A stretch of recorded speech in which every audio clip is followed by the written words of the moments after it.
salutando tutti, so che mi seguono anche all'estero, gli amici che sono fuori dal Friuli, all'estero, gli emigrati eccetera, io vi ringrazio perché mi seguite e se riesco a far fare una risata a qualcuno, questo è il mio scopo. Siamo arrivati dove volevo. Grazie ancora a tutti. Comunque c'erano questi tre che giocavano a golf e c'era Mosè, Gesù e un vecchietto che giocavano a golf. Allora parte Mosè, prende la rincorsa, parte la pallina, pam! Parte la pallina, va nel laghetto, sai che tutti i golf hanno un laghetto, lo stagno. Paf, la pallina nel laghetto. Cosa fa Mosè? Non c'è nessun problema. Arriva lì, apre le acque del laghetto, c'è la pallina, pif, tac in buca, applauso di tutti, bravissimo.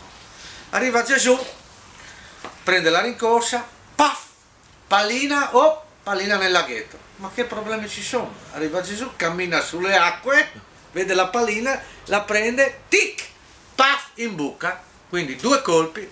Arriva sto vecchietto, prende la rincorsa, pam, la pallina parte, sta per entrare nel laghetto, viene fuori una trota, prende la pallina in bocca, quando la trota sta per ricadere nel laghetto arriva un gabbiano, prende la trota, la prende, la porta verso la buca, il gabbiano apre la bocca, la trota sta per cadere, la trota apre la bocca, la pallina in buca, quindi un colpo fatto. Si gira Gesù, papà, ma te romperai i coglioni però.